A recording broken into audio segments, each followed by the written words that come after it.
Hello, नमस्कार साथियों।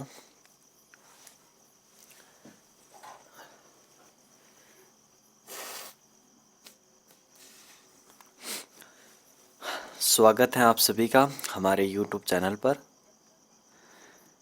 तो आज हम जो हैं अगला टॉपिक हमारा राजस्थान के रीति रिवाज एवं परंपराएं, इस टॉपिक को हम आज कवर करेंगे। हर एक चीज़ को यहाँ पर हम पढ़ेंगे। तो चलिए फिर क्लास को शुरू करते हैं बिना समय गंवाए। देखिए,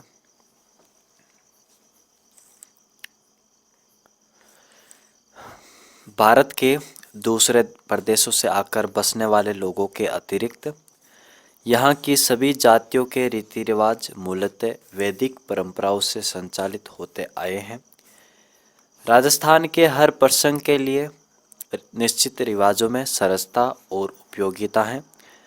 वह इसके सामाजिक जीवन की उच्च भावना की द्योतक है। राजस्थान के रीति रिवाजों की सबसे बड़ी विशेषता उसका सादा व सरल होना है। सामंती व्यवस्था होने से राजस्थान के रीति रिवाजों पर भी इनकी छाप रही है। इसी व्यवस्था के प्रभाव से यहाँ बाल विवाह, वृद्ध विवाह व अनमेल विवाह का भी प्रचलन रहा है।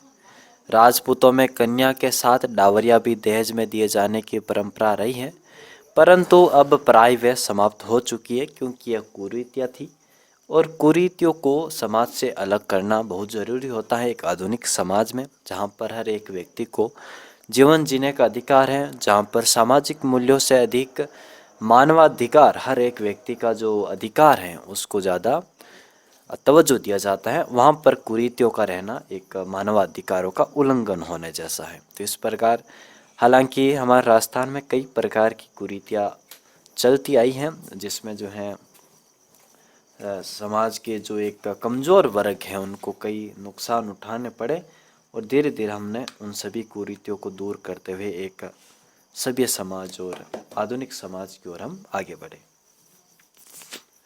लेकिन फिर भी कुछ ऐसे संस्कार, ऐसे कुछ रीति रिवाज परंपराएं हैं जो आज के समाज में हमें देखने को मिलती हैं, जो सादी और सरल है। उनसे समाज को कोई उनसे नुकसान नहीं है। उल्टा समाज में एक जो नव चेतना उसका संचार होता रहता है, और लोग हर्षोल्लास के साथ जो है उन परंपराओं को, उन रीति रिवाजों को वो सेलिब्रेट करते हैं, मनाते। चाहे विवाह के जो भी रीति रिवाज है, परंपरा है, उन सभी को एकदम हंसी खुशी वो करते हैं। ठीक है, तो देखिए 16 संस्कार। सबसे पहले हम 16 संस्कारों के बारे में चर्चा करते हैं। मानव शरीर को स्वस्थ तथा दीर्घायु और मन को शुद्ध और अच्छे संस्कारों वाला बनाने के लिए गर्भाधान से लेकर अंत्येष्टि तक 16 संस्कार अनिवार्य माने गए हैं।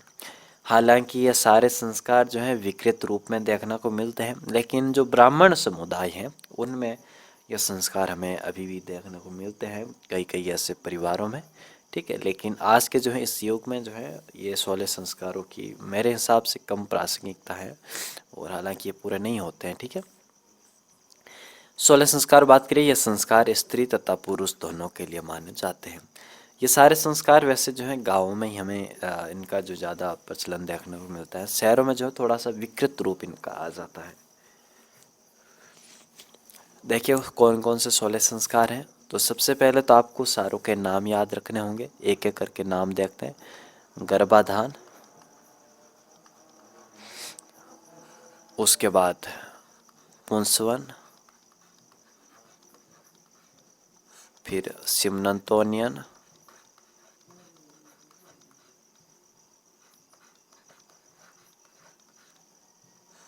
ठीक है, एंड जातकर्म,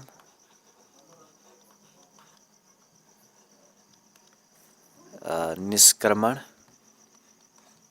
सॉरी नामकरण आ जाएगा, उसके बाद निष्क्रमण होता है।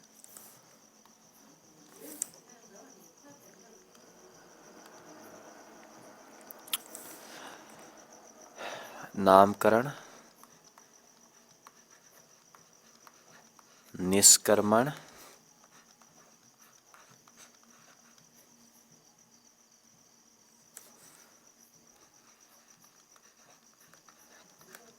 अनप्राशन,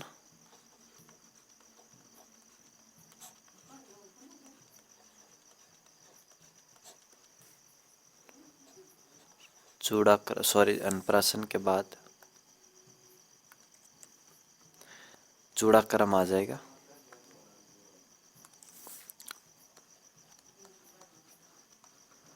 चूड़ाकर्म, उसके बाद जो है कर्णवेद होगा, उसके बाद विद्यारंभ, उसके बाद उपनयन, फिर वेदारंभ एंड फिर कैशांत, और उसके बाद जो है समावर्तन और विवाह और अंत्येष्टि।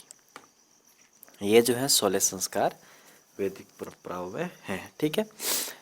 गर्भाधान की हम बात करें तो गर्भाधान के पूर्व उचित काल और आवश्यक जो है धार्मिक क्रियाएं की जाती हैं। यह हिंदू धर्म में प्रथम संस्कार है। इस संस्कार को मेवाड़ क्षेत्र में बधुरात प्रथा के नाम से भी जाना जाता है। तो मेवाड़ में जो है बधुरात प्रथा के नाम से जाना जाता है गर्भाधान को। पुंसवन की हम बात करें तो इसमें जो है गर्भ में स्थित जो शिशु है उसको पुत्र का रूप देने के लिए देवताओं की स्तुति कर पुत्र प्राप्ति की याचना करना पुंसवन संस्कार कहलाता है।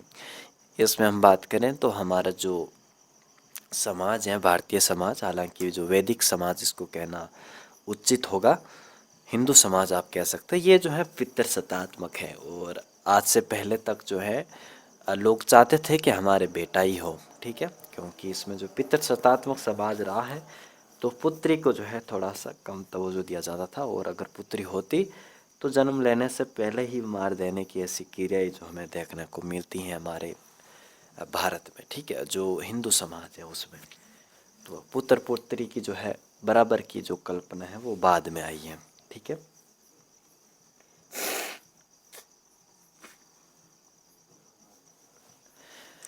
तो यहाँ पर जो है जब गर्भ में शिशु होता है तो यहाँ पर समाज चाहता है कि हमारे बेटा हो, और इसके लिए जो है देवताओं की स्तुति की जाती है और पुत्र प्राप्ति की याचना करना जो है, ये जो सारा कार्यक्रम होता है, कार्यक्रम जो भी है वो पुंसवन कहलाता है। ठीक है। उसके बाद है सिमनतोनियन। सिमनतोनियन की हम बात करें तो जो गर्भवती स्त्री हैं उसको अमंगलकारी जो शक्तियां हैं उनसे बचाने के लिए यह संस्कार किया जाता है। ठीक है। तो गर्भाधान, पुंसवन, उसके बाद जो है सिमनतोनियन।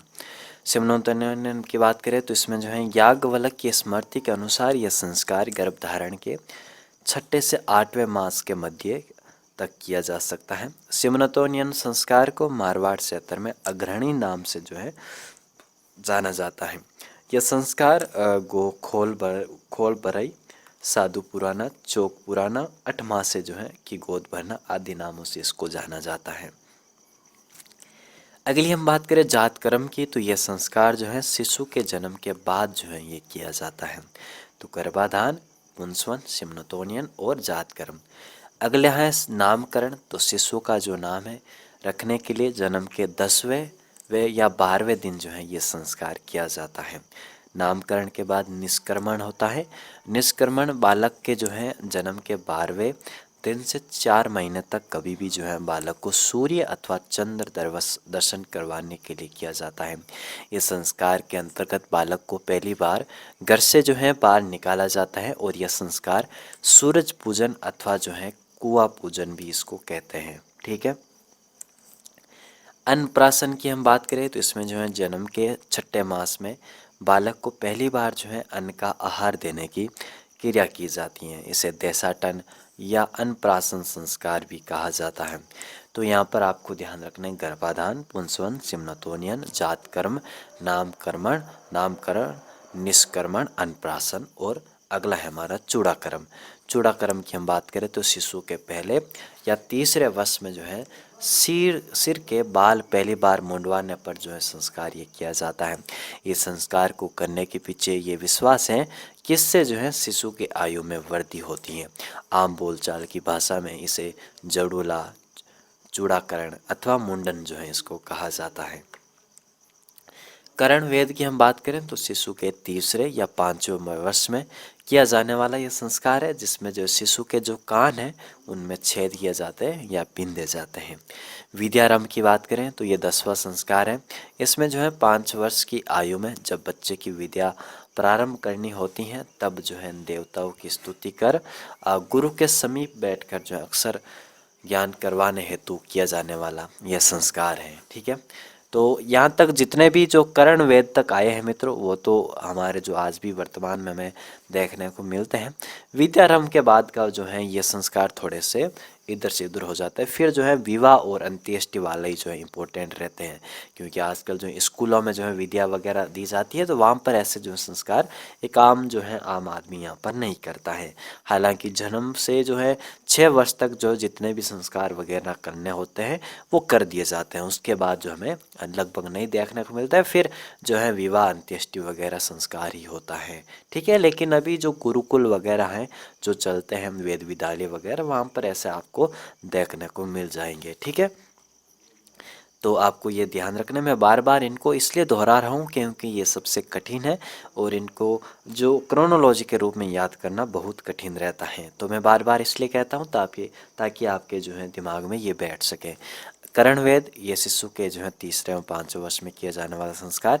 उसके बाद जब 5 वर्ष का बच्चा हो जाता है तो उसको पहली बार जो मित्रों देवताओं की स्तुति कर गुरु के समीप बैठकर अक्षर ज्ञान करवाने हेतु ये संस्कार किया जाता है विद्यारंभ। विद्यारंभ के बाद उपनयन होता है। हालांकि जो उपनयन की हम बात करें तो ये ब्राह्मण क्षत्रिय और वैश्यों को ही उपनयन का अधिकार था, यहाँ पर शूद्र को जो है उपनयन का अधिकार नहीं था। इसलिए जो है आजकल शूद्र लोग जो हैं इस ब्राह्मणवादी सिस्टम को थोड़ा सा चुनौती दे रहे हैं। ठीक है, क्योंकि काफ़ी ज़्यादा जो है इनका बहिष्कार हुआ था पहले के समाज में, तो इसकी वजह से तो उपनयन जो है इस संस्कार के द्वारा बालक को शिक्षा के लिए गुरु के पास ले जाया जाता था।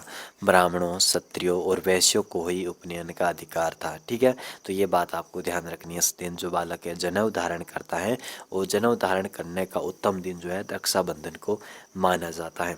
तो विद्यारंभ और उपनयन तो आपको क्रोनोलॉजी के रूप में याद होने चाहिए।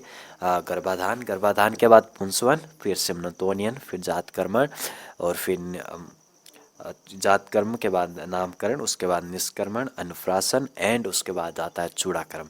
उसके बाद कर्णवेद, कर्णवेद के बाद विद्यारंभ, विद्यारंभ के बाद जो है हमारा उपनयन, उपनयन के बाद वेदारंभ। यहाँ पर जो है 12वां संस्कार है वेदों के पठन पाठन का अधिकार लेने हेतु किया गया संस्कार। उसके बाद है 13वां केशांत या गोदान। इसमें जो क्या होता है कि जब 18 वर्ष का या फिर 16 वर्ष की जब आयु हो जाती है बच्चे की, लड़के की, तो उसको जो है दाढ़ी वगैरह आ जाती है, तो यहाँ पर जो है दाढ़ी या मूंछ को पहली बार काटा जाता है। तो इस संस्कार को जो है केशांत या गोदान कहते हैं। फिर मित्रों समावर्तन या दीक्षांत संस्कार, इसमें जो है शिक्षा समाप्ति पर किया जाने वाला यह संस्कार है, जिसमें विद्यार्थी अपने आचार्य को गुरु दक्षिणा देकर उसका आशीर्वाद ग्रहण करता है और तथा स्नान करके घर लौटते हैं। स्नान के कारण ही ब्रह्मचारी को स्नातक जो है कहा जाता है। आज भी होता है ना कि स्नातक, ग्रेजुएट। तो समावर्तन संस्कार के पश्चात विवाह होने तक ब्रह्मचारी को स्नातक के नाम से जाना जाता था। देराड़ी की बात करें तो यह समावर्तन संस्कार का बिगड़ा हुआ रूप है। बदुरात मैंने आपको बताया था, बदुरात की हम बात करें तो ये गर्भाधान, जिसको मेवाड़ में जो है गर्भाधान संस्कार को मेवाड़ में बदुरात कहा जाता है। फिर मैंने आपको बताया सिमरतोनियन को, और यह जो है अग्रणी इसको कहा जाता है मारवाड़ में।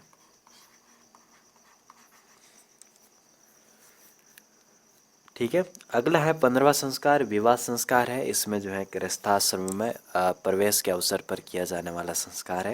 यहाँ पर जो बच्चा है ब्रह्मचारी अवस्था से गृहस्थ अवस्था में चला जाता है, गृहस्थाश्रम में चला जाता है विवाह करके। फिर जो है वहाँ पर काम और अर्थ को कमाता है। ये पितृ ऋण से मुक्ति के लिए ये संस्कार अनिवार्य हैं, ताकि आप संतान उत्पत्ति करके पितृ ऋण से मुक्त हो सके। अगला है अंत्येष्टि। इसमें जो है ये मृत्यु पर किया जाने वाला दाह संस्कार है, मानव जीवन का ये अंतिम संस्कार है। अगली हम बात करते हैं संबंध जो भी रीति रिवाज हैं। 16 संस्कार हमने पढ़ लिए, अब हम जो है रीति रिवाजों के बारे में चर्चा करते हैं। फिर सबसे पहले हम जन्म के संबंधित रीति रिवाज देखेंगे, उसके बाद हम विवाह संबंधित देखेंगे। ठीक है, उसके बाद हम जो है मृत्यु से संबंधित देखेंगे। जन्म संबंधी रीति रिवाजों की हम बात करते हैं मित्रों। गर्भाधान, यह नवविवाहित स्त्री के गर्भवती होने की जानकारी मिलते ही उत्सवों का आयोजन किया जाता है। इस अवसर पर महिलाओं के द्वारा मंगल गीत गाए जाते हैं। अगले हैं पंचमासी। ये एक प्रकार से पुंसवन संस्कार है, जिसमें गर्भवती महिला का 5 माह का गर्भधारण का समय पूरा हो जाता था। तब गर्भ की सुरक्षा हेतु देवी देवताओं की पूजा की जाती थी। हालांकि यह जो है सिमनतोनियन से मिलता है, क्योंकि सिमंतोनियन में जो है एक जो गर्भवती स्त्री है उसको अमंगलकारी शक्तियों से बचाने के लिए संस्कार किया जाता था। तो पंचमासी में जो है हालांकि ये 5 महीने पूरे होने के बाद गर्भधारण के किया जाता है और इसमें जो है देवी देवताओं की पूजा की जाती है। ऐसा इसमें नहीं है कि पुत्र प्राप्ति के लिए ये किया जाता है, ठीक है। पुत्र प्राप्ति के लिए तो है पुंसवन ही संस्कार किया जाता है। अगला है 8वां पूजन। इसकी हम बात करें मित्रों तो गर्भवती जो स्त्री होती है और गर्भ को जो है 7 महीने पूरे हो जाते हैं तो 8वें महीने में जो है 8वां पूजन महोत्सव मनाया जाता है।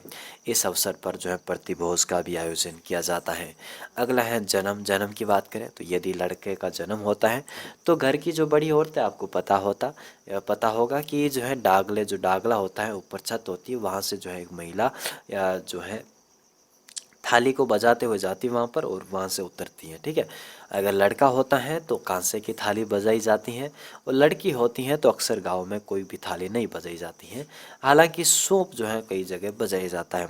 जन्म के बाद जो है परिवार की वृद्ध जो महिला होती हैं बच्चे को जन्म घुट्टी पिलाती हैं और ऐसा कहा गया, मेरी बात करूँ तो मेरी नानी ने जो है जन्म घुट्टी पिलाई थी, तो आपको शायद पता होगा और नहीं पता है तो अपने मम्मी पापा से ज़रूर पूछना।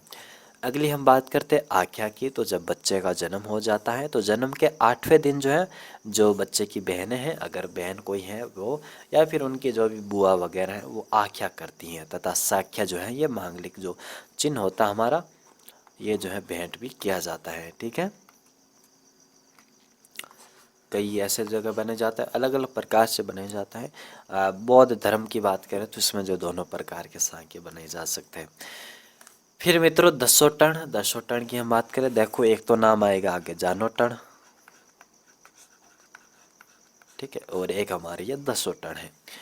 जोधपुर राजघराने में पुत्र जन्म के बाद 10वें दिन जो है ऐशोच सुदी के अवसर पर यह किया जाने वाला एक समारोह है। अगला है मित्रों सुहावड़ की हम बात करें तो मारवाड़ की जो है परंपरा अनुसार परसुता जो जिसने बच्चे को जन्म दिया है उसको सौंठ, अजवाइन, घी, खांड इनके मिश्रण के जो है लड्डू बना करके, होता है ना, क्या इसको कहते हैं एक तरीके से दिमाग में नहीं आ रहा अभी, कुछ ऐसा इसको नाम दिया जाता है, कुछ इसको कहा जाता है, सुहावड़ी कहता है हिंदी में तो, लेकिन फिर भी एक जो मारवाड़ में मेरे को नाम अभी याद नहीं आ रहा है वो कहा जाता है इसको, ठीक है, जब आएगा तब बता दूंगा। तो सौंठ, अजवाइन, घी, खांड के जो मिश्रण के जो लड्डू हैं वो बना करके खिलाए जाता है, इसे सुहावड़ जो है कहा जाता है, ठीक है। अगला है अग्रणी की हम बात करें तो वो अग्रणी था, ठीक है, सिमनतोनियन ये अग्रणी है। अग्रणी की बात करें तो गर्भ धारण के 8 महीने बाद, हालांकि यह सेम ही होता है। अग्रणी इसमें जो है ये मारवाड़ में होता है। जब सिमनतोनियन यानी जो गर्भवती महिला है उसको अमंगलकारी जो शक्तियाँ हैं उससे बचाने के लिए जो संस्कार किया जाता है, तो इसी संस्कार के अवसर पर या इन्हीं दिनों के आसपास जो है जो उस गर्भवती स्त्री का जो पीहर होता है, उसका जो गांव होता है, या फिर आप कह सकते हैं कि जो गर्भवती महिला की जो माँ होती हैं वो अपनी बेटी के लिए जो है घाट यानी ओढ़नी वे मिठाई जो विशेषकर घेवर, हमारे राजस्थान में घेवर प्रसिद्ध है, तो वो जो है बेचती थी, ठीक है, जिसको हम अग्रणी कहते हैं, अग्रणी, ठीक है। सुहावड़ तो जब बच्चे का जन्म हो जाएगा उसके बाद जो है प्रसूता की शक्ति के लिए, ताकि उसमें जो है वापस जो है शक्ति आ जाए, क्योंकि जब बच्चे का जन्म होता है तो काफ़ी जो महिला है वो शरीर में वो एक तरीके से वो कमी पाती हैं अपने आप में शक्ति में, तो वापस जो है शक्ति या फिर उसमें जो जो डेली साइकिल होती हैं उस पर लाने के लिए महिलाओं को कुछ अच्छा जो है खिलाया जाता है, पौष्टिक जो खिलाई जाता है, तो वो उसको सुहावड़ होगा, ठीक है। आगरणी जो है पहले हो जाएगा जब गर्भवती धारण किया हुआ है 8 महीने हो गए हैं तब जो है बेचा जाता है। अगली बात करें मित्रों जामना, ठीक है, जामना की बात करें तो पुत्र जन्म पर नाई जो होता है वो बालक के पगलिए जो सफ़ेद वस्त्र पर हल्दी से अंकित पद चिन्ह होते हैं ये लेकर के उसके ननिहाल जाता है, ठीक है, जो गर्भवती महिला का गांव है वहाँ जाता है। तब उसके नाना या मामा उपहार स्वरूप जो भी वस्त्र आभूषण देते हैं, मिठाई देते हैं, उसको जामना कहते हैं, ठीक है। मतलब ये जाता है वहाँ पर नाई और फिर जो है वहाँ पर मामा जो भी है, नानी नाना, वो उस गर्भवती महिला यानी बेटी से जो है मिलने उसके सासरे आते हैं। तब वो जामन लेकर आते हैं, ठीक है, जो भी वस्त्र आभूषण है, मिठाई वगैरह है, ठीक है। हमारे तो यहाँ पर होता है, आपके भी एरिया में होगा, उसको अलग अलग नाम से जाना जा सकता है, ऐसा नहीं है कि नहीं होगा, ठीक है। अगली हम बात करें सुआ की, तो ये जो है मित्रों इस संस्कार के अंतर्गत बच्चे के जन्म के बाद सारे घर की शुद्धि की जाती है। तो शुद्धि की जाती है, ठीक है। दोमड़िया की बात करें तो दोमड़िया तो तब होगा जब मृत्यु हो जाती है, उसके बाद जो शुद्धि की जाती है घर की। और सुआ जो होता है ये तब किया जाता है जब बच्चे का कोई जन्म होता है, तो जन्म के बाद जो है सारे घर की शुद्धि की जाती है। और जच्चा के घर को मित्रों सुआ कहते हैं, इसके कारण इसको सुआ कहा गया है। अगला है नावण या नहाण। वैसे नहाण महोत्सव जो है सांगोद कोटा का प्रसिद्ध है।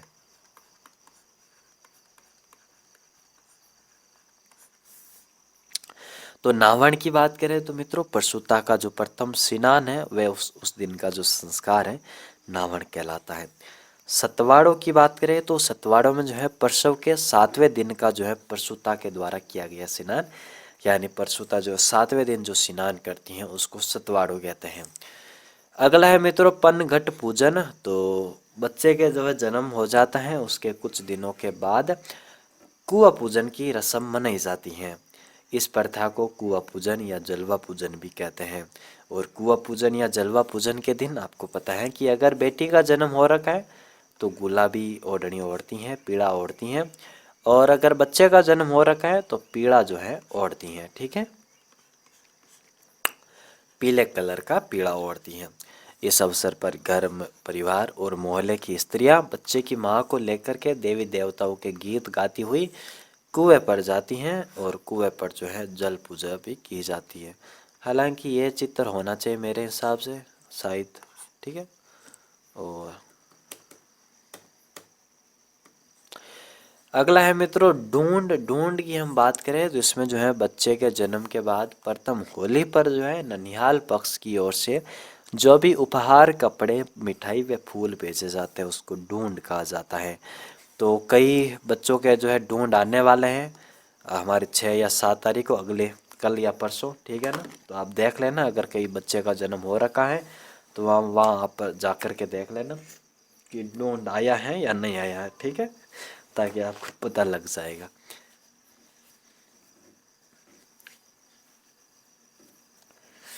जुकाम लग गया है ना, इसकी वजह से काफ़ी दिक्कत हो रही है क्लास लेने में। अगला है मित्रों गोद लेना। गोद तो तभी लिया जाएगा जब दंपति के जो है संतान नहीं है। तो इस रस्म का उद्देश्य मित्रों वंश चलाना होता है। किसी दंपति के संतान नहीं होने पर वे अपने रिश्तेदारों अथवा उससे अपने किसी संबंधी की जो है संतान को गोद लेकर के अपनी ही संतान की तरह उसका पालन पोषण करते हैं और अधिकार प्रदान करते हैं। और नगर पालिका अधिनियम में मित्रों हमारे जो हैं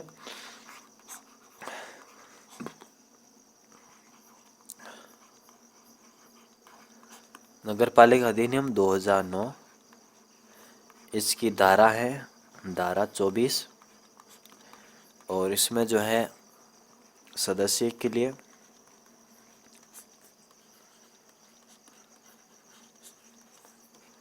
निर्हरता का उल्लेख है, ठीक है। और इसमें जो है एक प्रावधान है कि अगर आपने गोद ले रखी है संतान,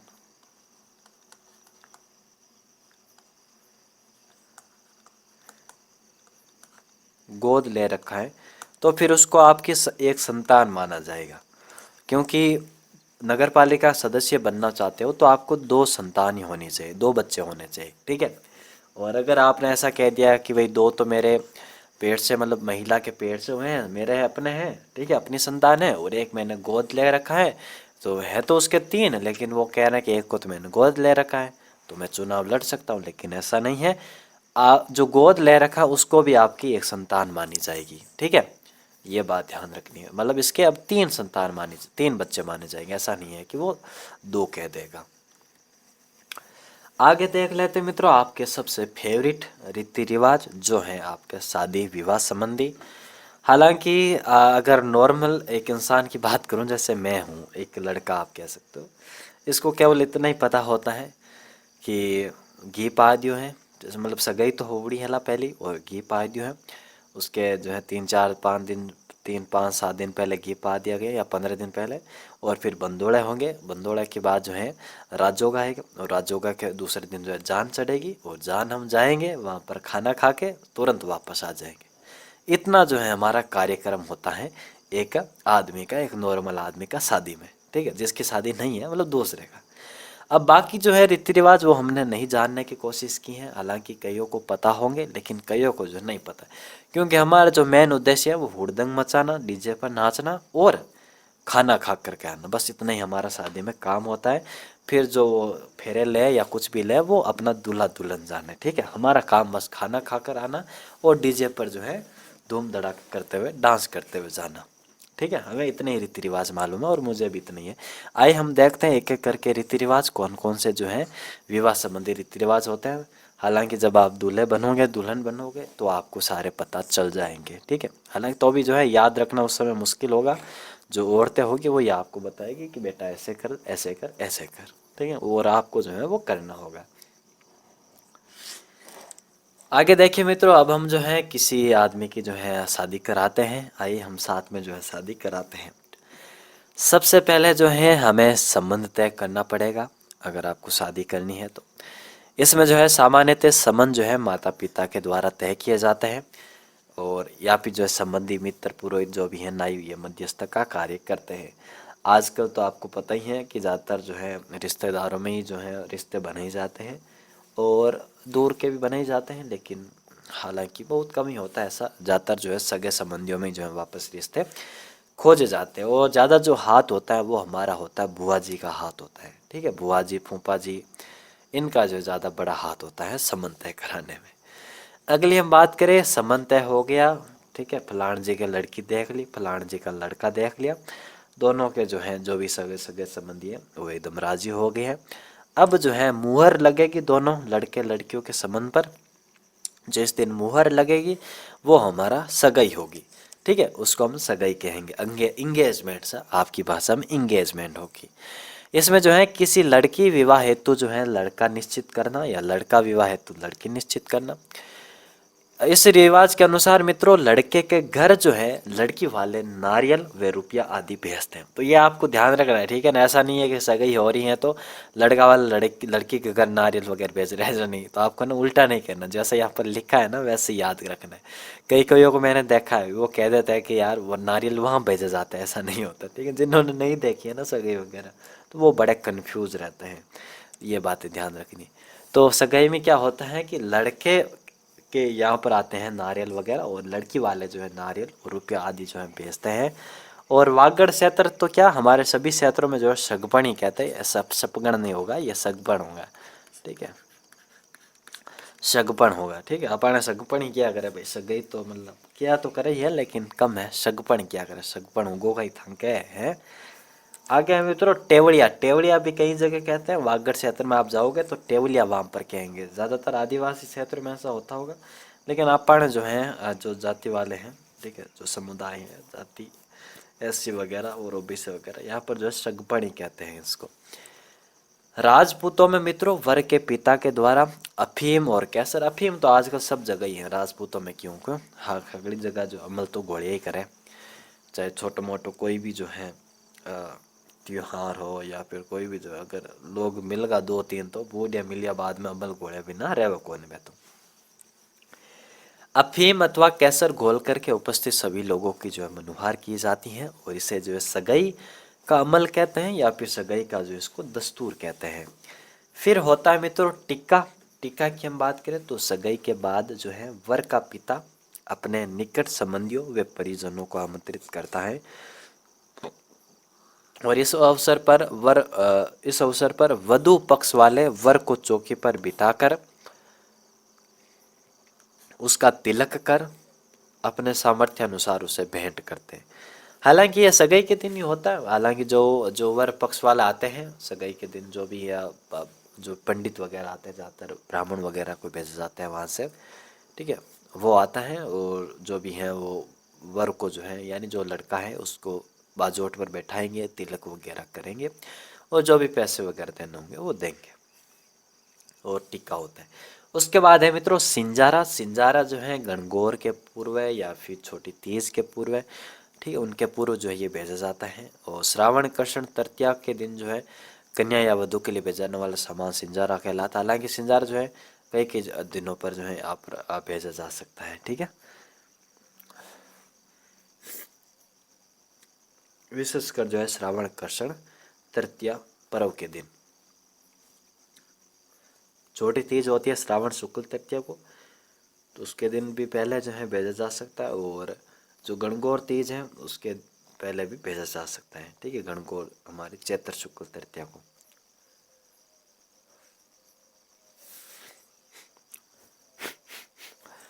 आगे है मित्रों चिकनी कोतली। कोतली किन क्या करता है ध्यान है, कोतली अपन क्या बैठे जो प्लास्टिक की जो थैली होती है जिसमें हम सब्जी वगैरह जो भी है डाल के लाते हैं, या प्लास्टिक पॉलीथीन की जो थैलियाँ होती हैं उसको कोतली कहते हैं मारवाड़ में। तो चिकनी कोतली हो जाएगी कि सगाई के बाद जो है वर को मुख्य रूप से गणेश चतुर्थी पर तथा वधू को जो है छोटी तीज, बड़ी तीज व गणगौर, यानी जो हमारा वर है उसको तो जो है गणेश चतुर्थी मिली हुई है और जो वधू है उसको तीजें मिली हुई है, छोटी तीज हो, बड़ी तीज हो, बड़ी तीज मतलब सातोड़ी तीज वगैरह जो भी है, और कजरी तीज हो। एंड जो गणगौर है, गणगौर और गणगौर, ठीक है ना, तीज तीज ही है तीनों, छोटी तीज, बड़ी तीज और हमारी गणगौर। गणगौर भी चैत्र शुक्ल तृतीया को आती है, तीज को आती है। इन पर जो उपहार भेजा जाता है, तो वर को तो गणेश चतुर्थी पर और लड़कियों को जो तीज पर अक्सर भेजा जाता है। इसको चिकनी कोतड़ी कहते हैं। चिकनी कोतड़ी मतलब कुछ ना कुछ उसमें मिठाई वगैरह होगी जिससे जो है जो कोतड़ी होगी ना, जो पॉलीथीन की थैली, वो चिकनी हो जाएगी। आगे है सावो। अब सगाई होगी, समन्त्या हो गया, सब काम हो गया, सगाई में पहले सिंजारा वगैरह भी होगा, ठीक है। अब जो है ब्याह रो टाइम आ गया है और ब्याह जो करा तो पहले जो है सावो। और ये सावा क्या होते हैं तो आपने सुना ही होगा, आखा तीज वगैरह को जो है अबूझ सावे होते हैं।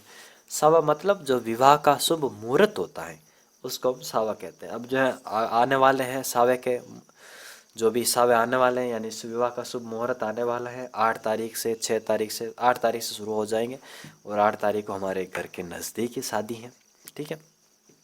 तो सावो जैन विवाह का शुभ मुहूर्त है। और ये जो है हमारे जो मैं बात करूं तो जो देव उठनी 11 है वहाँ से जो लेकर के हमारे देव सेनी 11 तक यहाँ पर जो है सावे अक्सर होते हैं। और देव सेनी 11 से देव उठनी 11 के बीच जो है सावे नहीं होते हैं, ठीक है, यानी जो भी विवाह वगैरह है जो शुभ अवसर है वहाँ पर नहीं होता, शुभ मुहूर्त नहीं होता है। और ये आपको पता ही होगा देव उठनी 11 जो कार्तिक शुक्ल एकादशी की होती हैं।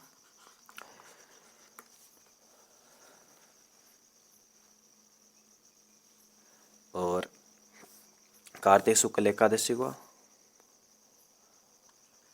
और आषाढ़ में जो है आषाढ़ शुक्ल एकादशी को हमारी देवसेनी 11 होती है। आषाढ़, आषाढ़ के बाद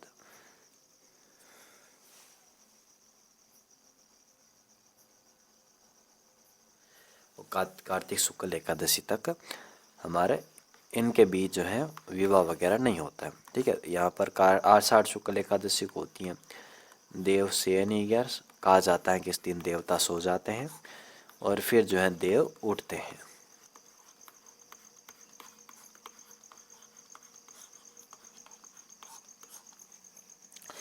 पीली चिट्ठी की हम बात करें तो सगाई के पश्चात विवाह जो है तिथि यह तय कर दी जाती है और कन्या पक्ष की ओर से वैवाहिक कार्यक्रम एक कागज में लिख करके एक नारियल के साथ वर के पिता के साथ यहाँ पर भिजवाया जाता है, जिसे जो है लगन पत्रिका या सावा भी यहाँ पर कहते हैं, ठीक है।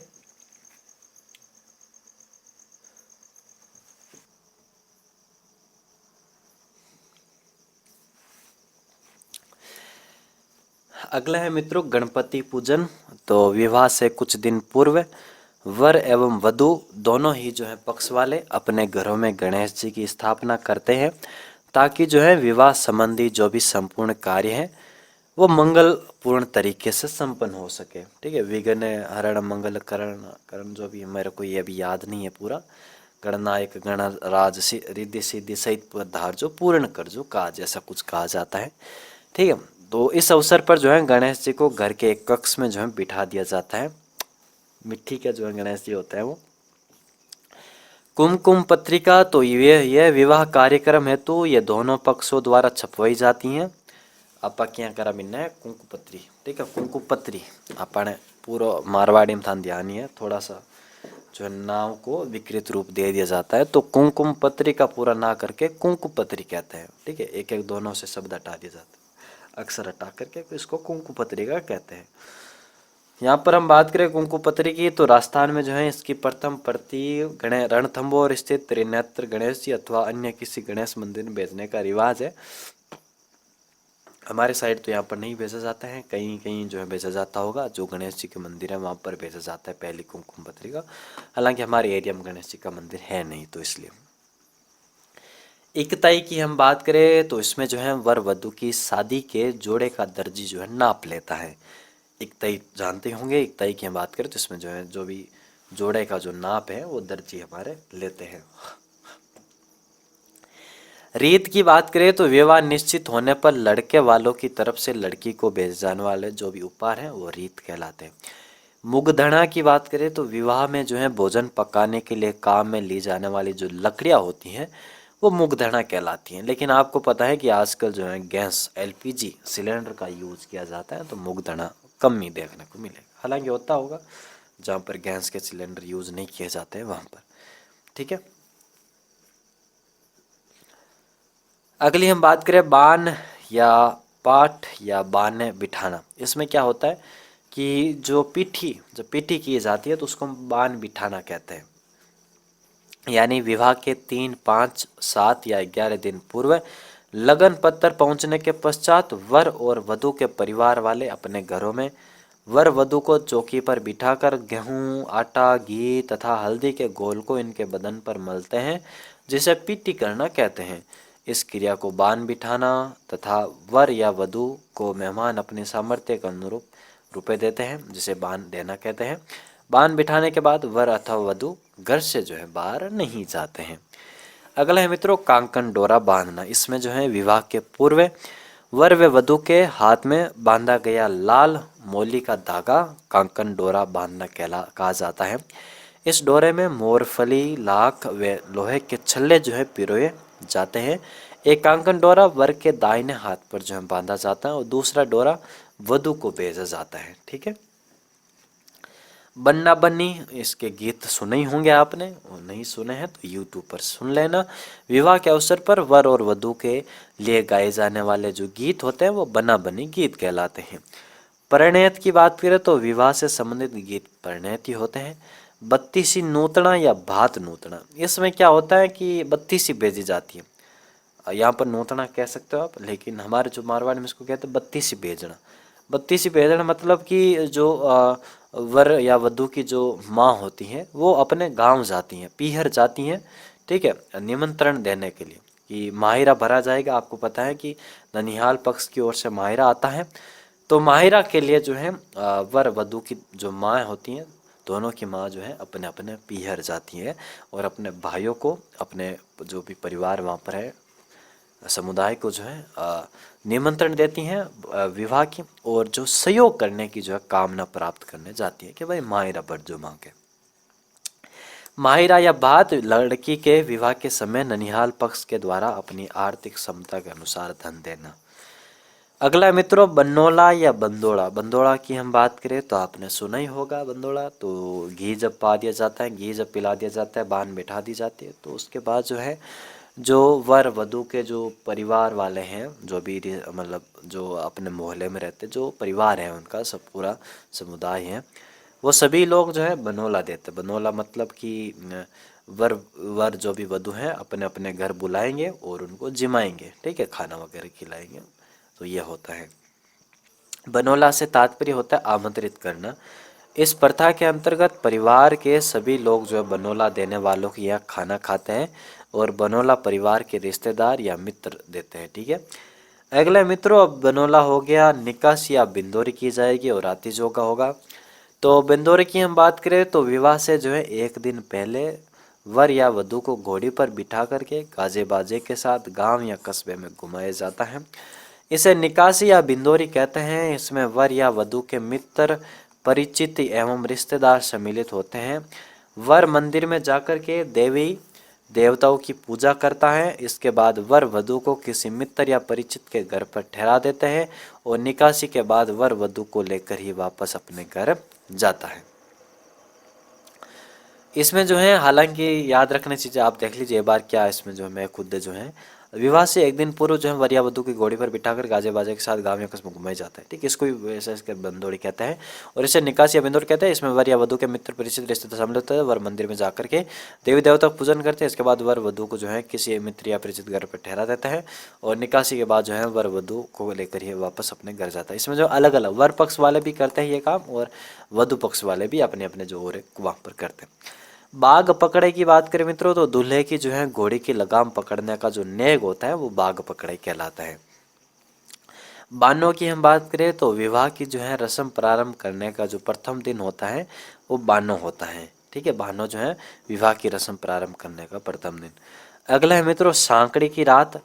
तो सांकड़ी की रात और डांगड़ी की रात। ठीक है, डांगड़ी रात जो है मृत्यु जो है जब हो जाती है तो 11वें दिन, जो 11वें दिन की जो रात होती है यानी जो तीर्थ यात्रा करके जो आते हैं फिर जो जागरण करते हैं उसको हम डांगड़ी की रात कहते हैं। और सांकड़ी की जो रात होती है विवाह से संबंधित रस्म होती है। इसमें जो है बारात विदा होने से एक दिन पहले रात को जो है मेल की गोट होती है। इसको हम आप राती जोगा से कह सकते हो, राती जोगा इसको आप कह सकते हो। ठीक है, रोड़ी पूजन की बात करें मित्रों, इसमें जो है राती जोगा के दूसरे दिन जब बारात रवाना होने वाली है तो उसके पहले जो स्त्रियां होती हैं वर पक्ष की ओर से, तो वर जो है वर को घरे के बाहर जो कूड़े कचरे की जो रोड़ी होती है, थेपड़ी आप कह सकते हो कि इसको हमारे यहाँ पर कहा जाता है। एक तरीके से मेरे को ये दिमाग में नहीं आ रहा है, लेकिन इसको जो है आप कह सकते हो कि जहाँ पर जो है जो भी गाय वगैरह है इनका जो गोबर वगैरह रखा जाता है, जो एक होता है ना उस वहाँ पर जो है पूजा की जाती है। ठीक है, जो स्त्रियाँ वगैरह हैं वो पूजती हैं उसको। थेपड़ी आप कह सकते, थेपड़िया या बटेवड़ो, उनका जो है कूड़े कचरे की जो रोड़ी वगैरह थेपड़ी पूजने के लिए जाती हैं। वर को साथ में ले जाती है स्त्रियाँ और गाने गाती हुई, जो भी गीत वगैरह वो गाती हुई जो है वो पूजा करती हैं। ठीक है, रोड़ी पूजन। अगला है मित्रों जानोटन। जानोटन की बात करें तो वर पक्ष की ओर से ये दिया जाने वाला भोज है। लड्डार की हम बात करें तो यह कायस्थ जाति में विवाह के छठे दिन जो है वधु पक्ष की ओर से वर पक्ष को दिए जाने वाला भोज है।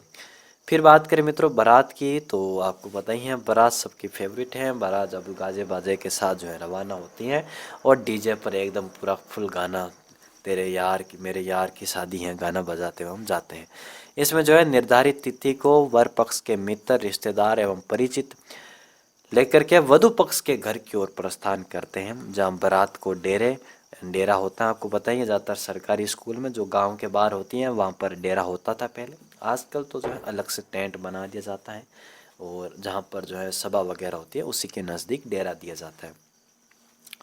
इस अवसर पर सामेला की रस्म अदा की जाती है। सामेला के बाद वर जो है अपने मित्रगणों एवं परिजनों के साथ बारात को लेकर के वधु के घर पर जाता है। आर्थिक दृष्टि संपन्न लोग बारात में हाथी, ऊंट इनको सजा करके शामिल करते हैं।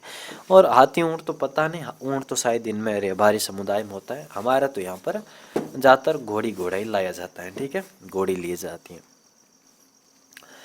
ढुकाव की बात करें मित्रों तो यह वर जब है घोड़ी पर बैठ करके वधु के घर पहुंचता है तो उसको हम ढुकाव कहते हैं। कुंवारी जान की बात मित्रों, तो जब आप जाते हैं बारात में तो सबसे पहले आपको जो खाना खाने के लिए जो समोसा, काजू कतली एक एक 2 पीस आपको जो मिलते हैं ना, वही कुंवारी जान की बात होती है। ठीक है, तो बारात का स्वागत करने के पश्चात जो है बारात को करवाए जाने वाला भोजन। हालांकि इसमें हम धापते तो नहीं हैं, लेकिन फिर भी जो आनंद आ जाता है, क्योंकि एकदम जो हम डांस करते हुए फुल 2-3 घंटे से एकदम जाते हैं, 2-3-4 घंटे हो जाते हैं। ठीक है, थक जाते हैं डांस करते करते, तो फिर जो वो एकदम स्वादिष्ट ही लगता है। फिर जो हम खाना खाते हैं एकदम जम करके।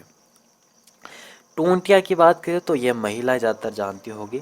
जो इसमें हम बात करें तो जब बारात वगैरह जो चली जाती है वधु पक्ष के घर, तो उसके बाद जो है मित्रों बारात रवाना होने के बाद वर पक्ष के यहाँ जो स्त्रियाँ होती हैं वो विवाह का एक स्वांग रचती हैं। ठीक है, हंसी ठिठोली करती हैं, उसको हम टूंटिया कहते हैं। और इस रस्म का प्रारंभ मित्रों श्री कृष्ण रुक्मणी के विवाह से माना जाता है। अगला है मित्रों मांडा झांकना। मांडा झांकना की हम बात करें तो ये जो है मांडा झांकना मतलब मांडो झांके, किस जगह झांके कि भाई जो दामाद है ना वो पहली बार ससुराल जावे, उसको हम मांडा झांकना कहते हैं। फिर मित्रों सामेड़ा। सामेड़ा मधुपर क्या ठुमावा। सामेड़ा आपको पता ही होगा, इसमें क्या होता है कि जब बारात है वधू के यहाँ पहुँचती हैं तो वर पक्ष से जो है नाई और ब्राह्मण बारात के आने की जो सूचना वधु पक्ष को देता है और बदले में जो है उसे उचित पारितोषिक दिया जाता है और तत्पश्चात जो है वधु पक्ष वाले बारात की जो है अगवानी करते हैं, ठीक है, जिसे सामेला या ठुमाव या मधुपर के कहते हैं। ये बात आपको ध्यान रखनी है।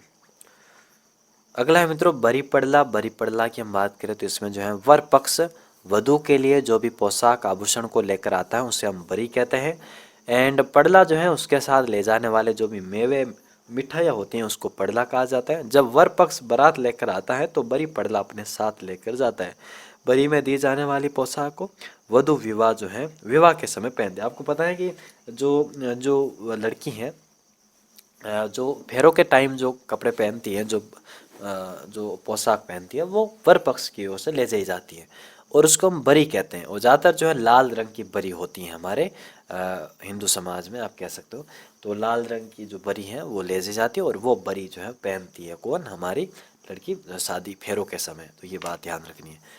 और ये कब दी जाती हैं, ये सारा जो सामेला के टाइम जो है दी जाती हैं सारी चीज़ें। अगली बात करते हैं मित्रों पड़जान। पड़जान की बात करें इसमें क्या होता है कि राजपूत जो समुदाय है उसमें बारात के वधु के घर पहुंचने पर वधु के भाई या संबंधी द्वारा बारात का आगे जाकर के स्वागत करना है, इसको हम पड़जान कहते हैं।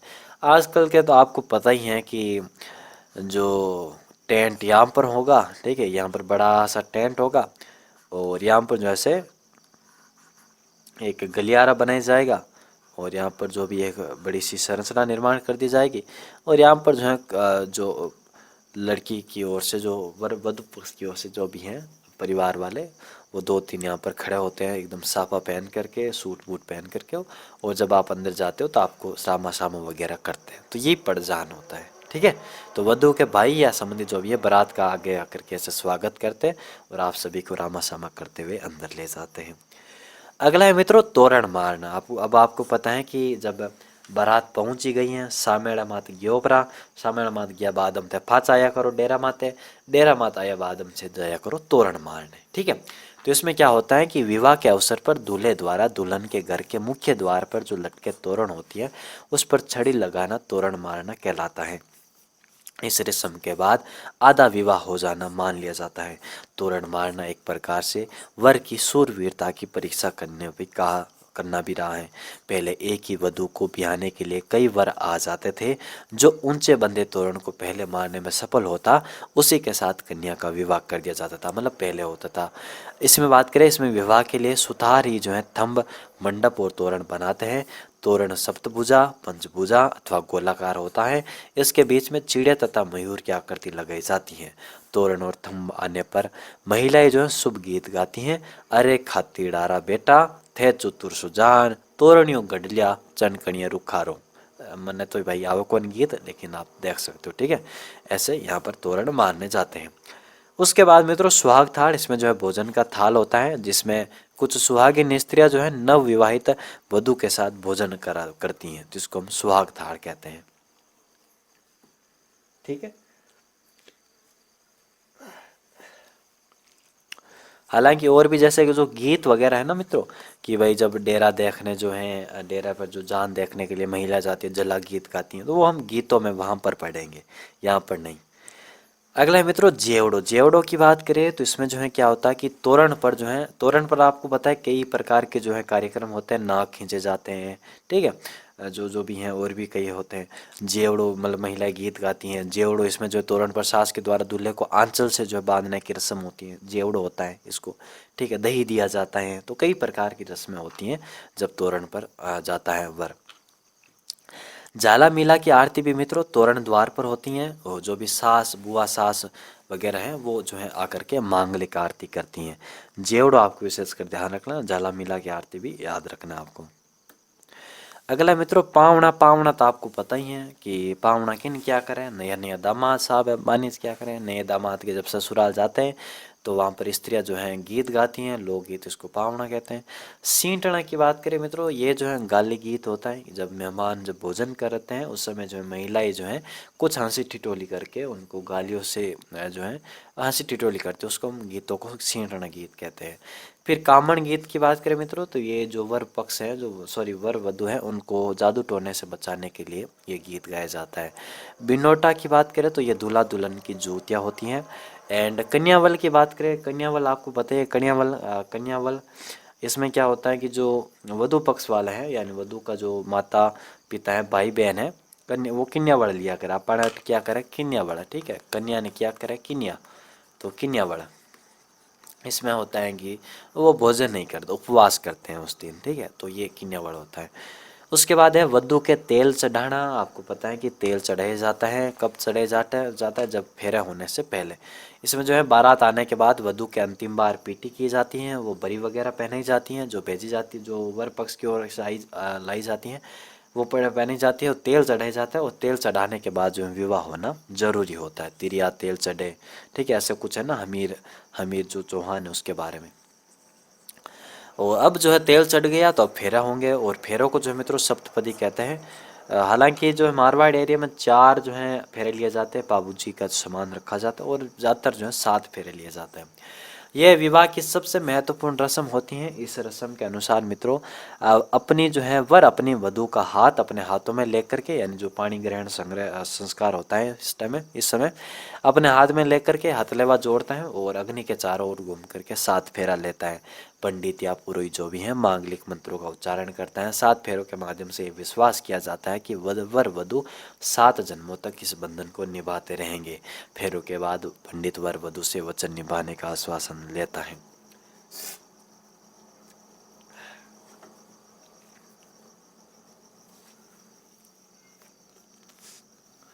अगला है मित्रों कन्यादान। तो अब आपको पता है कि इस रस्म के अनुसार जो है वधु के माता पिता जो है वधु का हाथ वर के हाथ में दे देते हैं। इस समय जो है पंडित वेद मंत्रों का उच्चारण करते हुए वधु के माता पिता से कन्यादान का संकल्प लेता है। वर जो है कन्या की जिम्मेदारी निभाने का वचन देता है। फिर मित्रों बासी मुजरा किसको कहते हैं या पेशकार। इसमें क्या होता है कि आपको पता है कि अगर बारात जो है रात को जाती हैं तो फिर रात को ये सारे कार्यक्रम होंगे, और सुबह आपको पता है कि तुरंत का खाना तो मिलेगा नहीं, तो जो है जो आपको नाश्ता कराया जाता है ना सुबह, उसको जो है मित्रों बासी मुजरा कहते हैं। कि विवाह के दूसरे दिन जहाँ बारात ठहराई जाती है वहाँ से जो है वर पुनः वधु के यहाँ नाश्ता करने आता है। इस अवसर पर मांगलिक गीत गाए जाते हैं। अगला है मित्रों जेवनवार। इसमें जो है वधु के घर पर बारात को 4 जेवनवार यानी भोज कराने का रिवाज है। वैसे हो क्या, जैसे कि कुंवारी जान की बात, ठीक है, पहले खाना खिलाएंगे, उसके बाद मेन जो होता है खाना खिलाया जाता है आपको, ठीक है, बासी मुजरा होता है, फिर सुबह का नाश्ता भी होता है, कई प्रकार के आपको भोज कराए जाते हैं। मतलब 4 जो है जेवनवार या भोज कराने का रिवाज है। सीख की बात करें तो इसमें जो है राजस्थान में विवाह के बाद जो है वर वधु एवं बारातियों को जो है सीख दिया करे, ठीक है, सीख दिया करे। और बी टाइम जो है पैरावणी हमटनी वगैरह समटावणी वगैरह होती हैं। अगली बात करें मित्रों ऊंजणों या ओजण। इसमें क्या होता है कि वधु पक्ष के द्वारा वर पक्ष को दिए जाने वाले जो भी राशि उपहार होता है, दहेज वगैरह, उसको आप ओजण कह सकते हो। मामांटा की हम बात करें तो ये विवाह में जो है कन्या की सास के लिए भेजी जाने वाली भेंट होती है, जिसमें नकद, मिठाई और सोने चांदी की एक कटोरी भेजी जाती है, उसको मामाटा कहते हैं। पैरावणी की बात करें तो इसमें जो है बारात विदा करते समय प्रत्येक बाराती तथा वर वधु को यथाशक्ति धन दिया जाता है। इसे पैरावणी की रस्म समठनी या रंगबरी कहते हैं। पहले सभी बारातियों को पगड़ी पहनाई जाती थी, आजकल तो आपको पता है कटोरी दे दी जाती है सभी बारातियों को, या फिर जो है गिलास दे देंगे, कुछ ऐसा होता है आजकल तो ही, इसलिए जो इसे पैरावणी कहा जाता था। विदाई के समय वर वधु पक्ष के लोग एक दूसरे को रंग गुलाल लगाते हैं, इसलिए इसे रंगबरी भी कहते हैं। हालांकि रंगबरी तो नहीं होती हैं, हाँ हाँ ये होता है, लेकिन जो बुजुर्ग लोग होते हैं ना, जो सब बारात में जाते हैं, उनके ही जो है यहाँ पर रंग लगाए जाते हैं। मतलब पूरा रंग नहीं लगाया जाता, बस उनको छांटा दिया जाता है, जो भी गुलाल वगैरह उनके जो भी पीठ है, पीठ पर थोड़ा सा छिड़क दिया जाता है, इसको रंगबरी कहते हैं। तो ये सुबह होता है, यानी जब बारात विदा होने वाली है उससे पहले जो है, जस्ट पहले ये पैरावणी, समटनी, रंगबरी वगैरह की जाती है। ये अंतिम वैवाहिक रस्म होती हैं जो वधु पक्ष के घर पर संपन्न होती है। उसके बाद आगे की जो भी छोटा छोटी खेल वगैरह वो वर पक्ष में, क्योंकि यहाँ से जो है फिर वर जो है वधु को लेकर के अपने घर जाता है। इसके बाद वधु जो है अपने ससुराल चली जाती है। अब यहाँ पर क्या होता है, मुकलावा या गोना, इसमें बात करें तो आपको पता है पहले बाल विवाह वगैरह होता था। तो जो बाल विवाह वगैरह होता था तो जो है लड़की को नहीं भेजा जाता था तुरंत शादी के, तो फिर जो है लड़की को बाद में भेजा जाता था जब जो है लड़की 18-19 साल की हो जाती थी और लड़का भी जो है काफ़ी उम्र का हो जाता था। इस समय जो है यानी विवाहित जो है अवयस्क कन्या को वयस्क होने पर उसे अपने ससुराल भेजना मुकलावा करना या गोना कहलाता है। वर्तमान में जो है परिपक्व अवस्था में विवाह होने के कारण गोना जो है विवाह के साथ ही कर दिया जाता है। फिर विदाई होती है, आपको पता है ओडियो गीत गाया जाता है एंड माहौल बनता है पूरा। तो इसमें जो है वर और वधू के वस्त्रों के छोर परस्पर बांध दिए जाते हैं और दोनों की अंगुलियों में जो चावल के दाने रखे जाते हैं और वधू के परिवार की स्त्रियां वधू को विदा करने के लिए विदाई गीत गाती हैं, जिसे कोयलड़ी गीत कहते हैं।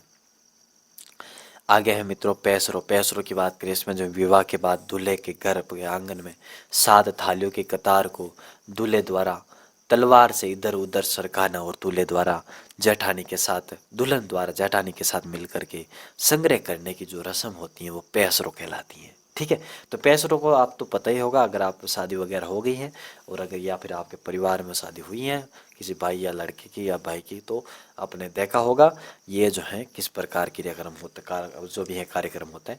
जब यहाँ पर जो बारात आती हैं तो आपको पता है कि बारात आने के बाद जो वर और वधू होती हैं उसको घर के बाहर जो है कुछ बिछा दिया जाता है और वहाँ पर बैठाया जाता है। फिर उनको आरती वगैरह जो भी हैं वो कर करके उनको जो है घर में लाया जाता है और फिर पैसरो होता है, यानी थालियाँ बिछी जाती हैं और वर जो है तलवार से थालियाँ इधर उधर करता है और लारे दुल्हन और जेठानी चुगते हैं, उन थालियों को संग्रह करते हैं। हथ बोलणों की बात करें तो नव आगंतुक जो है वधू का प्रथम परिचय जो है हथ बोलणों कहलाता है। जुआ जुई खेल मित्रों, ये विवाह के दूसरे दिन खाने के पश्चात दोपहर को एक बर्तन में जड़ और जो है दूध भरकर वर वधू के सामने रखकर उसमें पैसा या अंगूठी डाल दी जाती हैं और वर या वधू में से जिसके हाथ में अंगूठी आ जाती है वही विजय माना जाता है। आपको ये ढोल सुनाई दे रहा होगा ना, यहाँ घर के पास ही शादी है तो जो भी ये बंदोड़ा वगैरह है वो दे रहे हैं लोग, तो ये हो रहा है। ठीक है, थोड़ी बहुत आवाज़ आ सकती है आपको, मैं बंद कर देता हूँ। ठीक है, आगे देखिए हमारा बड्ढार। बड्ढार की बात करें तो मित्रों ये विवाह के दूसरे दिन वर पक्ष के द्वारा अपने रिश्तेदारों व मित्र गणों को दिया जाने वाला भोज है, जिसे आजकल आशीर्वाद समारोह या अंग्रेजी में रिसेप्शन यहाँ पर कहते हैं। आपको पता है आजकल रिसेप्शन वगैरह हमारे गाँव में भी होने लगे हैं, यानी विवाह के दूसरे दिन बाद होती हैं। उस समय जो है वर पक्ष वाले लोग बड्ढार देते हैं। ठीक है, बड्ढार और जानोटन ये जो है दोनों हमारे कौन देते हैं, वर पक्ष वाले देते हैं। ये देखिए यहाँ पर जानोटन मैंने लिखा है, पहले आपको बताया था।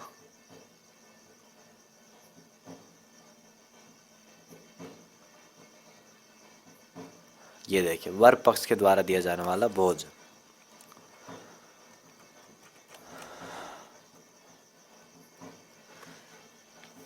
ठीक है, आगे देखिए मित्रों हमारा बरोटी। बरोटी की बात करें तो विवाह के बाद जो है वधू के स्वागत में किया जाने वाला भोज जो होता है वो बरोटी कहलाता है। हिरावणी की बात करें तो विवाह के समय जो है नव वधू को दिया जाने वाला कलेवा हिरावणी कहलाता है। और हिरावणी हालांकि उस समय भी होता है जब वर को दिया जाता है हमारे वधू पक्ष की ओर से, उस समय जो हिरावणी होती है और यहाँ पर भी हिरावणी होती है। ननिहारी की बात करें मित्रों तो राजस्थान में जो है पिता के द्वारा बेटी को विवाह के बाद प्रथम बार विदा करवा कर लाने की जो परंपरा होती है उसको ननिहारी कहलाती है। ठीक है, तो ये बात याद रखनी है कि लड़की को जो है पहली बार सासरे से जो लाया जाता है, यानी तुरंत तुरंत एकदम शादी हुई है, अब जो है लड़की को वापस पियर जब लाया जाता है तो ये कार्यक्रम होता है ननिहारी, या अब उसको ननिहारी कहते हैं। रियाण की बात करें तो राजस्थान, पश्चिमी राजस्थान विवाह के दूसरे दिन अफीम के द्वारा मेहमानों की जो है मान मनो, अफीम मतलब अम्बल, अम्बल घोड़िया घोड़िया करे अपाने हटे मैं मारवाड़ में, ठीक है ना। तो अफीम के द्वारा मेहमानों की मान मनवार करना रियाण कहलाता है। खोलिया की बात करें तो शेखावाटी के ठिकानों के कामदार मुसलमान थे और इनके यहाँ विवाह के समय ससुराल में वधू को खोलिया या खोड़िया रखने का एक दस्तूर होता है। वधू को ससुराल के किसी व्यक्ति के खोड़िया रखकर अथवा खोड़ा मतलब खोड़ो खोड़ क्या करें गोद में रखकर उसे पिता बना देते हैं। इसका उद्देश्य यह है कि ससुराल में वे उसे अपने बेटी के समान जो है ध्यान रखें। ऐसा कुछ होता है कि गोद में रख करके पिता बना देते हैं उस ससुर को, जो होता है ना। ये विवाह के समय ससुराल में वधू को जो है खोड़िया रखने के वो दस्तूर होता है। इसमें वधू को ससुराल के किसी व्यक्ति के जो है खोड़िया रख करके वहाँ पर जो भी उनका काका ससुर जो भी होगा, जो भी व्यक्ति हैं वहाँ उसके मतलब गोद में रखा जाएगा उस लड़की को, और जो है गोद में रख करके पिता बना दिया जाता है कि भाई तुम बेटा बाप है या पिता एक तरीके से होता है कि ये तेरी बेटी है और इसके जो बेटी की तरह आपको ख्याल रखना है ससुराल में। तो ऐसा भी जो होता है खोलिया इसको कहते हैं। फिर है मित्रों सोटा सोटी। इसमें आपने सुना ही होगा या देखा होगा इसको कि शादी के बाद जो है वर वधु नीम की छड़ियों से जो है गोल गोल घूम करके सोटा सोटी का खेल गया था। एकदम सोटो सोटो क्या करे, सोटो मारिया करे एकदम। आगे बात करें बीड़द खेटियो विनायक। तो बीड़द खेटियो विनायक किसने कहवाया, तो बीड़द खेटियो विनायक हमारे विवाह के अवसर पर जो प्रतिष्ठित किए जाने वाली जो विनायक की मिट्टी की मूर्ति होती है उसको हम बीड़द खेटियो विनायक कहते हैं। छात की बात करें मित्रों तो विवाह में जो है नाई के द्वारा किया जाने वाला दस्तूर विशेष पर दिया जाने वाला नेक जो है छात कहलाता है। बाला चूनड़ी मामा के द्वारा जो है वधु की माता के लिए लाई गई जो ओढ़नी होती है। कंवर जोड़ की बात करें मित्रों तो मामा द्वारा वधु के लिए लाई गई जो ओढ़नी, जो वधु मतलब मामा के द्वारा जो अपनी बहन के लिए जो ले जाई जाती हैं, सॉरी मामा के द्वारा जो वधु की माता के लिए जो ओढ़नी ले जाई जाती हैं उसको तो हम बाला चूनड़ी कहेंगे। और मामा द्वारा जो है वधु यानी जो भाणजी होती हैं उसके लिए जो है ओढ़नी जो ले जाई जाती है उसको कंवर जोड़ कहते हैं। बयाणों या बिहाना, इसमें बात करें तो विवाह के समय जो प्रातः काल में जो गीत गाए जाते हैं उसको हम बिहाणों या बिहाना कहते हैं। खोल या छोल की बात करें इसमें जो है विवाह के बाद दुल्हन की झोली भरने के जो रस्म होती है उसको खोड़ कहते हैं, ठीक है। तो यहाँ पर रस्म मतलब जो खोड़ भरी जाती है वो पतासों से भरी जाती हैं। जो फेरे वगैरह लेकर के बाहर आते हैं हमारे दूल्हा दुल्हन उस समय जो खोड़ भरी जाती है, और ये पतासों वगैरह से पतासा जो भी है उनसे जो भरी जाती है। जात देना मित्रों, इसमें जो है विवाह के दूसरे दिन जो है वर और वधु अपने जो गांव है उसमें देवी देवताओं के जो भी मंदिर थान वगैरह वहाँ पर जा कर के धोख देते हैं, आशीर्वाद लेते हैं भगवान का। इसे जो है जात देना कहते हैं। अब हमने जो है विवाह के संबंधी देख लिया, तो अब हम मृत्यु संबंधी जो है कुछ रीति रिवाज देख लेते हैं। बैंकुटी की बात करें तो मृत व्यक्ति के शरीर को बांस अथवा लकड़ी की सैया पर शमशान घाट ले जाया जाता है, उसे अर्थी अथवा बैंकुटी कहा जाता है। और बैंकुटी पर लेटाते समय सिर जो है उत्तर दिशा में और पाँव जो होता है वो दक्षिण दिशा में रखा जाता है। बैंकुटी ले जाते समय उसे जो कंधा देते हैं वो कांदिया कहलाते हैं, ठीक है। आगे बात करते हैं बखेर अथवा उछाल की। तो वृद्ध जो व्यक्ति हैं उसकी मृत्यु होने पर शमशान ले जाते समय राह में जो पैसा बिखेर जाते उसको बखेर कहते हैं। दंडोत की बात करें तो बैकुंठ में जो मित्रों आगे मृत व्यक्ति अथवा महिला के जो बच्चे पोते जो भी हैं वो दंडवत प्रणाम करते हुए चलते हैं। पिंडदान की बात करें मित्रों तो शव को जो है शमशान ले जाते समय प्रथम चौराहे पर जो है पिंडदान किया जाता है और आटे से बना पिंड गाय को खिलाया जाता है और अर्थी को 4 व्यक्ति जो है कंधा देते हैं, जिसे जो है कंधा देना कहते हैं, ठीक है। और ये बदलते रहते हैं, तो गाय को जो है खिलाया जाता है पिंडदान। आदेटा बात करें तो घर और शमशान तक की यात्रा के बीच में चौराहे पर जो है बैंकुटी की दिशा परिवर्तन की जाती हैं और ये क्रिया आदेटा कहलाती हैं। फिर मित्रों लांपा की बात करें तो अंत्येष्टि की जो है क्रिया हेतु अग्नि की आहुति सबसे बड़ा बेटा अथवा निकट के भाई के द्वारा दी की जाती है, जिसे लांपा कहा जाता है। अंत्येष्टि की बात करें तो शमशान में जो है शव को लकड़ी से बनाई गई चिता पर रख दिया जाता है और मृतक का पुत्र 3 परिक्रमा करने के बाद चिता को मुखाग्नि देता है। कपाल फटने के बाद मृतक का पुत्र एक बांस पर कटा नारियल बांधकर उसे घी भरकर मृतक के कपाल पर उड़ा देता है। इस रस्म को कपाल क्रिया भी कहते हैं, ठीक है।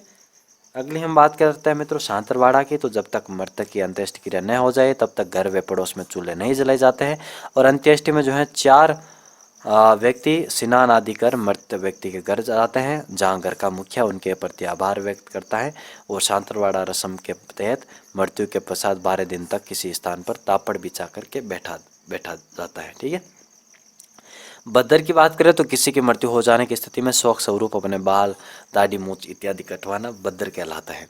फूल एकत्र करना मित्रों, इसमें मृत्यु के तीसरे दिन मृतक के परिजन शमशान घाट जाकर के चिता की राख में से मृतक की अस्थियां चुनकर एक मिट्टी के कलश में इकट्ठा करते हैं, जिन्हें लाल वस्त्र में रखते हैं। इसे जो है फूल चुगना कहते हैं। इसके बाद जो है परिवार के कुछ सदस्य कलश में एकत्रित कर इस अस्थियों को गंगा, पुष्कर या अन्य किसी जलाशय में बहा देते हैं।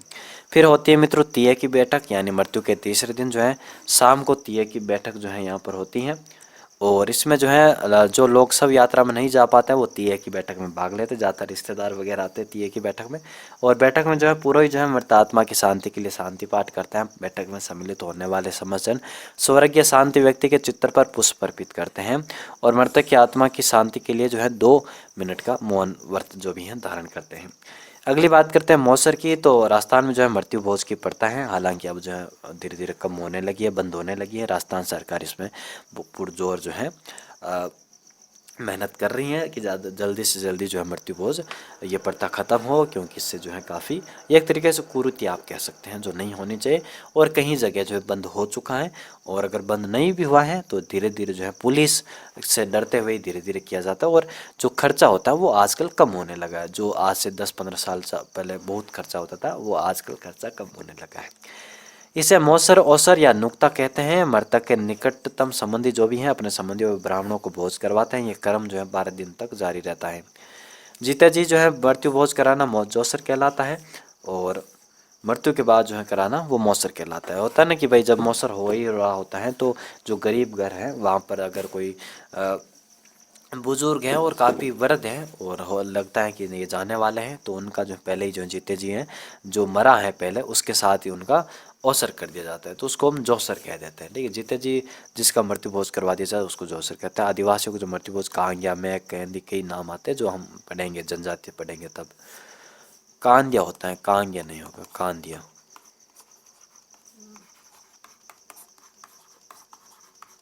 ठीक है। अगला है मित्रों मुकाण। मुकाण की बात करें तो मृतक के पीछे जो है उसके संबंधियों के पास संवेदना प्रकट करने जाना मुकाण कहलाता है। डांगरी रात तो ये तीर्थादि से लौट करके करवाए जाने वाला रात्रि जागरण। दोमनिया मृतक के 12वें दिन घर की शुद्धि है तो जल से भरे जाने वाले मटके। पगड़ी की बात करें तो मौसर के दिन ही मृत व्यक्ति के बड़े पुत्र को उसके उत्तराधिकारी के रूप में पगड़ी बांधी जाती है।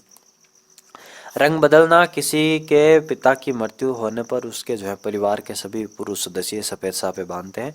और 12वें दिन जो है उत्तराधिकारी के ससुराल से जो है गुलाबी रंग के साफे लाए जाते हैं जो पूरे कुटुंब में वितरित किया जाता है। सफ़ेद साफे जो उतार कर उसके स्थान पर गुलाबी साफे जो है बांधने की परंपरा रंग बदलना कहलाती है।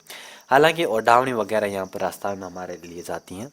ठीक है कि भाई किसी व्यक्ति की मृत्यु हुई है और उसके परिवार में जिस भी रिश्तेदारों ने अपनी लड़की दी है तो वो रिश्तेदार वहाँ पर जो ओढ़ावनी लेकर के जाते हैं। ओढ़ावनी मतलब सापा वगैरह लेकर के जाते हैं। आगे है मित्रों व्यक्ति की जो है मृत्यु के 1 माह पश्चात उसके परिवार के द्वारा जो यज्ञ विधान करे जाता है। महीने का गड़ा होता है, महीने के बाद 6 महीने होती हैं, उसके बाद 12 महीने का होता है। 6 मई यानी व्यक्ति की मृत्यु के 6 माह पश्चात उसके परिवार द्वारा किया जाने वाला यज्ञ विधान। 12 माह गड़ा व्यक्ति मृत्यु के पश्चात जो है उसके परिवार द्वारा किया जाने वाला यज्ञ विधान 12 महीना। ठीक है। महीने का गड़ा होता है, 6 मई का गड़ा होता है और 12 महीने का गड़ा होता है। फिर श्राद्ध होता है। श्राद्ध आपको पता है कि भाद्रपद पूर्णिमा से लेकर के आश्विन अमावस्या तक 16 दिनों तक का श्राद्ध पक्ष होता है। और श्राद्ध उसी तिथि को किया जाता है जिस तिथि को व्यक्ति की मृत्यु हुई होती है। ठीक है कि भाई एकम को चले हैं या द्वितीय को गए हैं, चतुर्थी को गए हैं, तो जिस दिन यह होता है उस दिन जो है श्राद्ध यहाँ पर किया जाता है। आगे मित्रों ओक की बात करें तो इसमें क्या होता है कि इस प्रथा के अंतर्गत जब किसी परिवार में जो है त्योहार के अवसर पर कोई मृत्यु हो जाती है तो पीढ़ी दर पीढ़ी जो है उस त्योहार को नहीं मनाए जाते, उसको ओक कहते हैं। आगे है मित्रों आदि श्राद्ध। इसमें जो है मृत्यु के पश्चात मृतक के पीछे जो 11वें दिन जो श्राद्ध किया जाता है उसको आदि श्राद्ध कहते हैं। और श्राद्ध जो उसी तिथि को किया जाता है जिस तिथि को व्यक्ति की मृत्यु होती है।